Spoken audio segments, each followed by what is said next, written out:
As Sienna stood in her childhood home, her father's words echoed in her ears. "You mean nothing to me anymore. Don't ever set foot in this house again." The pain of that moment cut deep as she turned away from the only support she had left, Elliot, the man she was about to marry. Tears streamed down her face as she walked out of the house, a place that had once felt like home, after having just graduated from high school. It was a painful day that marked the beginning of a new chapter in her life. Now, at 34 years old, Sienna reflected on that moment with a mixture of sadness and strength.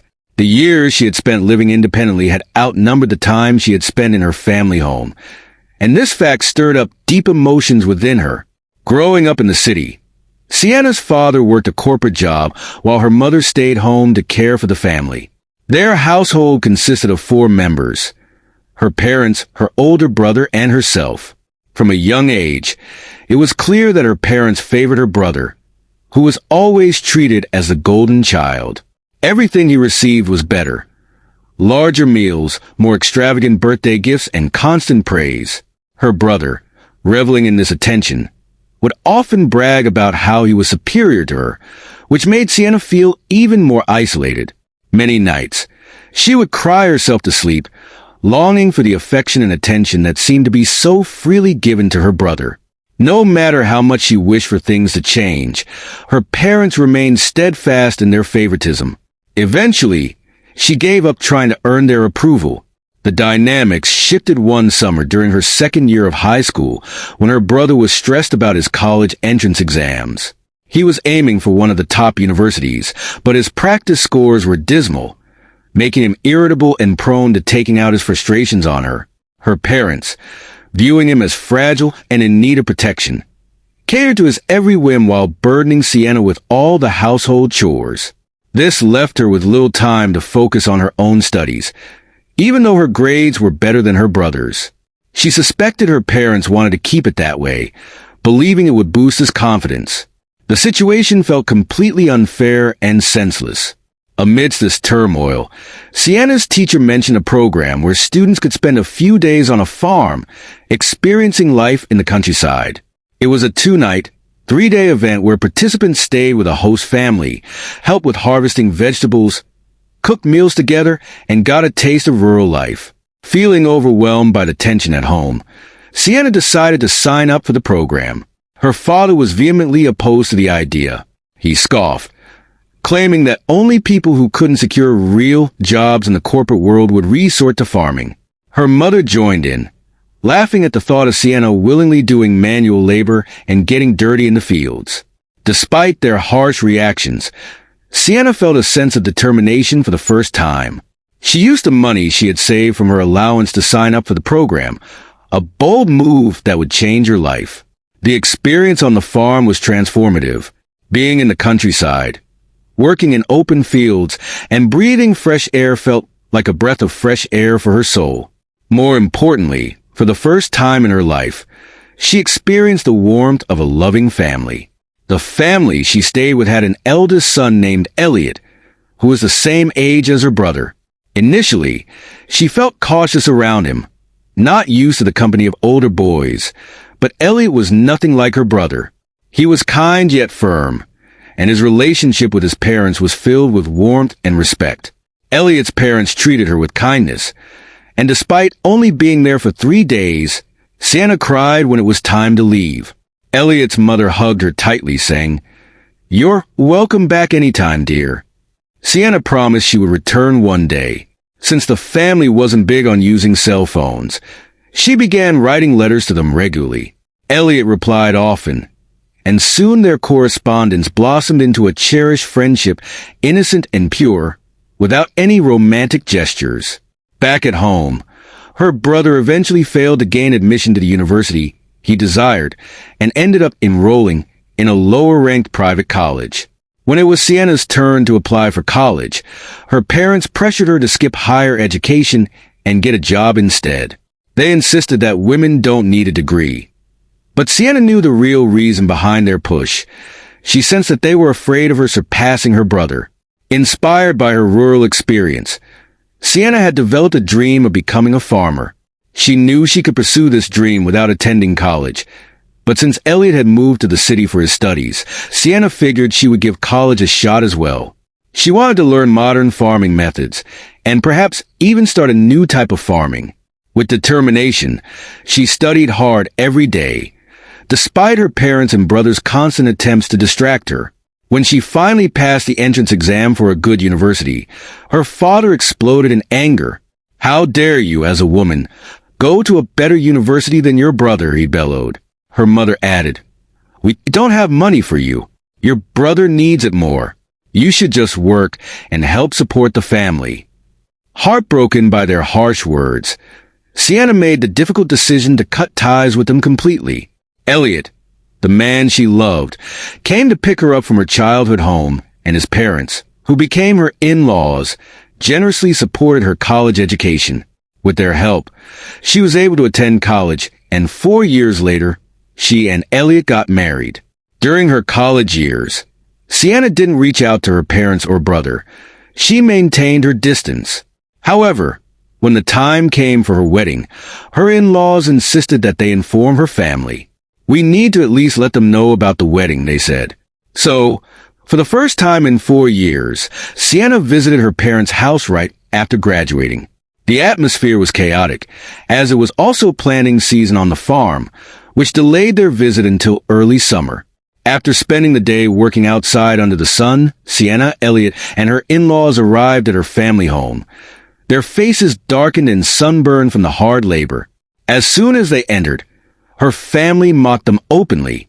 Her mother looked at them and asked, "No offense, but how old are you guys? You must be quite poor to be working so hard that you're all sunburnt like this." Her words pierced through Sienna, leaving her mortified.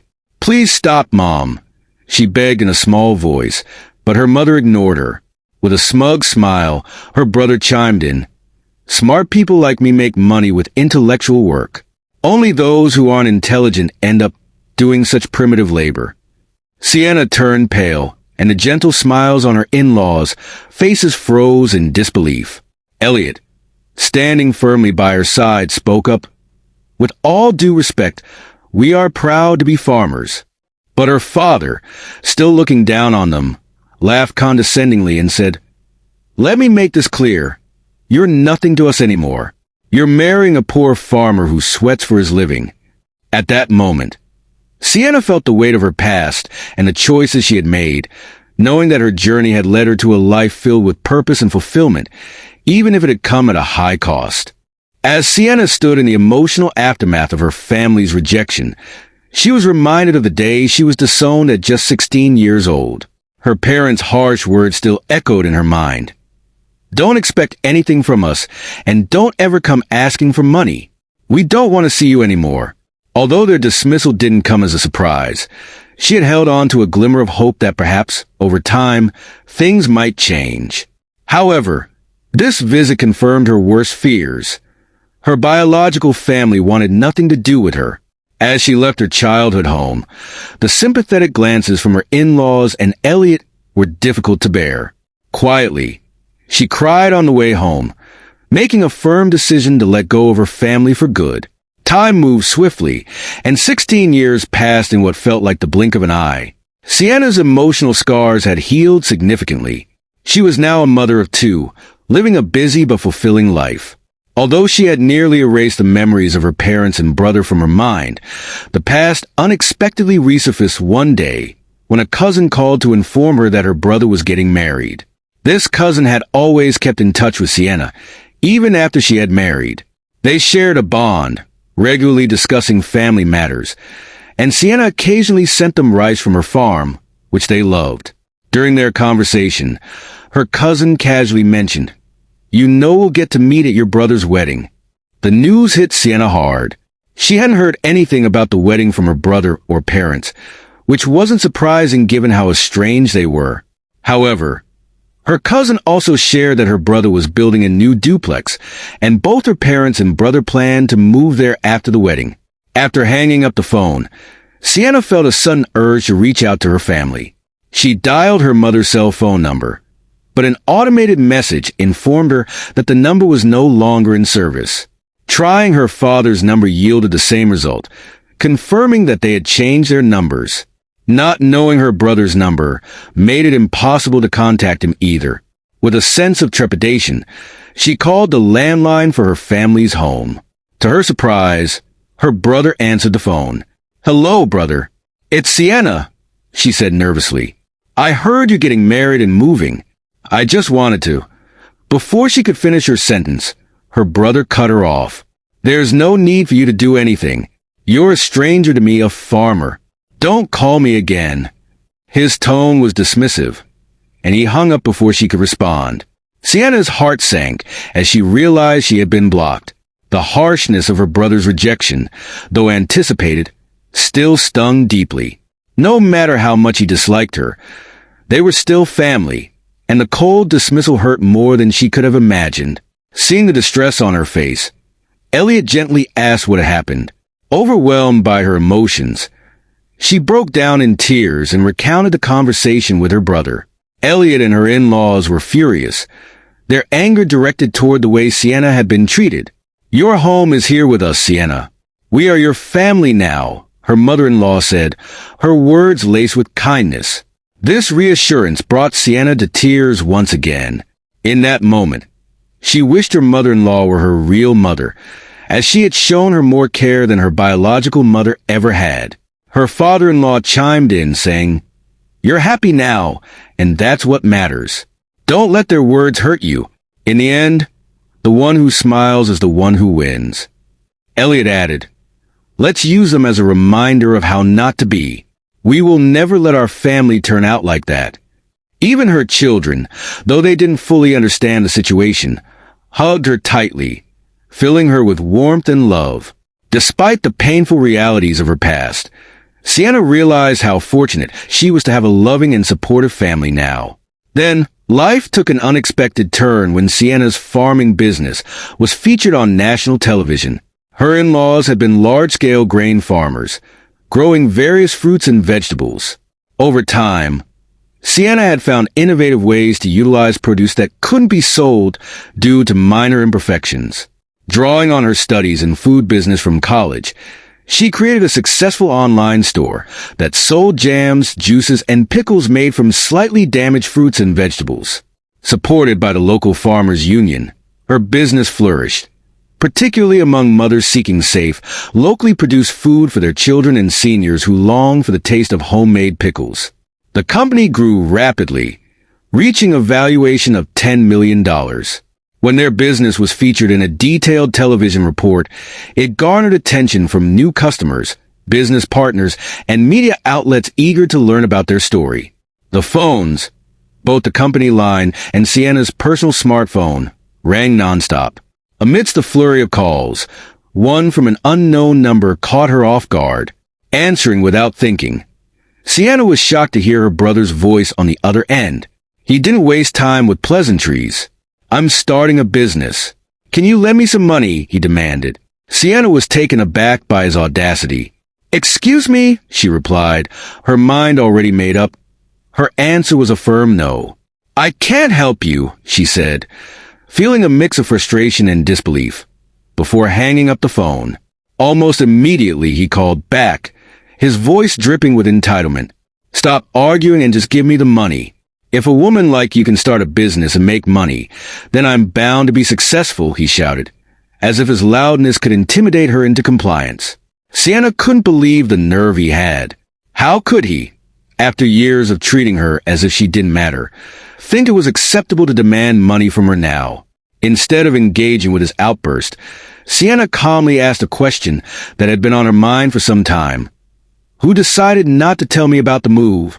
When Sienna's brother answered her call, he wasted no time in delivering a painful revelation. "It was me and my wife who decided to cut ties with you," he said bluntly, revealing that his city girl wife had influenced his decision. "The moment I mentioned you, she said we should sever all connections." The lack of regret in his voice was jarring, and Sienna felt a wave of sadness wash over her. She didn't want to know more. She simply hung up and blocked his number, desperate to move on. It became increasingly clear to her that her brother's wife shared the same shallow values as he did, as well as those of their parents. A chilling thought struck Sienna. If her brother had seen the television feature about her business, then it was likely that her parents had too. She braced herself for the fallout. Sure enough, a few hours later, another unknown number appeared on her phone. This time, it was her father. "Why are you the boss? Did you steal some man's job?" he demanded aggressively. Sienna took a deep breath, determined to maintain her composure. "Both Elliot and my father-in-law are heavily involved in the farming business, so it makes sense that we run it together," she explained. She provided a brief overview of how large-scale farming consolidation worked, emphasizing that it was a natural progression for them. Elliot and her father-in-law were well-respected figures in the local agricultural community, and together they had built a successful business. To her surprise, her father's tone softened slightly as he processed her words. "You've been distant. Why haven't you contacted us?" he asked, sounding genuinely confused. Sienna's heart raced at his question. "You disowned me, remember?" she replied, keeping her voice steady. Without waiting for a response, she ended the conversation and blocked his number, determined to cut all ties. Moments later, her mother called. "Why aren't you giving your brother money?" she asked, her voice dripping with entitlement. "I heard your business makes $500 million a year. Send some of that home. We're your real family, and we raised you. At least give us $500,000 or $550,000. The aggression in her voice shocked Sienna. While it was true that her business generated substantial revenue, most of it went toward covering expenses and paying employee salaries. She exaggerated slightly to make her point. "That's not true," her mother snapped, refusing to accept her explanation. Irritated by the shamelessness of her mother's demands, Sienna felt her frustration boiling over. "I'm not going to send you money, whether I have it or not. We're strangers now," she declared firmly before hanging up and blocking her mother's number as well. Sienna thought that would be the end of the situation, but she was mistaken. Soon after, her parents and brother, accompanied by his wife, showed up unannounced at her in-laws' house. Her father, with a smug smile on his face, announced, "Surprise! We're revoking your disownment." Sienna was stunned by their audacity. What kind of desperation drove them to seek her out after so many years? Her mother-in-law, clearly uncomfortable with the sudden confrontation, asked, "What's going on with you people?" The tension in the room was palpable, and Sienna could feel the eyes of their employees watching the scene unfold with a mix of shock and disbelief. Sienna's brother interjected, asserting, "We're your real family. We deserve the money you earn too." His wife nodded in agreement, as if they had any right to her hard-earned success. Anger surged within Sienna as she confronted them. "I don't think so," she said sharply. "Even if we share blood, we have no emotional connection.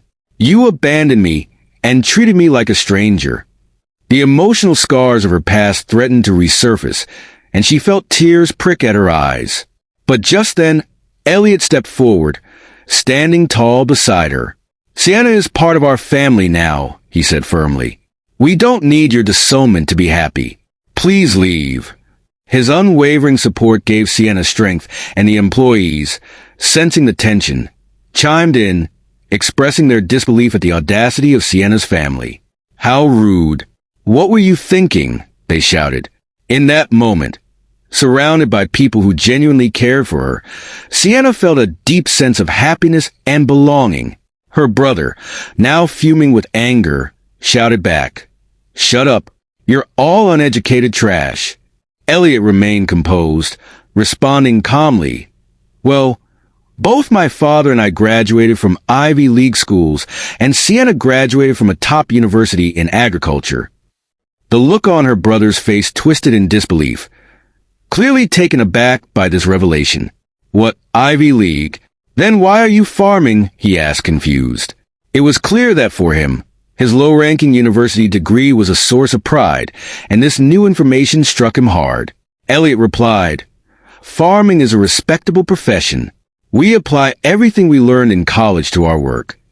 For the first time, Sienna felt a sense of relief and newfound confidence. "Brother, you've lost to Elliot in everything," she said, a smile breaking through her serious demeanor. Let me be clear one last time. We are already strangers. I won't lend, send, or give money to strangers. Please leave. If you make a scene, I will call the police." Elliot and her in-laws stood protectively by her side, their support palpable. The employees echoed her sentiments, voicing their agreement and urging her family to leave. Her parents, brother, and sister-in-law glared at them, but the weight of their presence rendered them speechless. They left in silence, clearly frustrated but unable to muster any further arguments. Later, Sienna learned from her cousin that her brother and parents had attempted to start a business, but had failed miserably, putting them on the brink of bankruptcy. But that was no longer her concern. She had cut ties with them for good. Meanwhile, Sienna's life was flourishing. She was surrounded by a loving husband, wonderful children, and in-laws who treated her with the care and respect she had always longed for. Each day, she cherished the happiness she had found in her new family, grateful for the bonds they shared.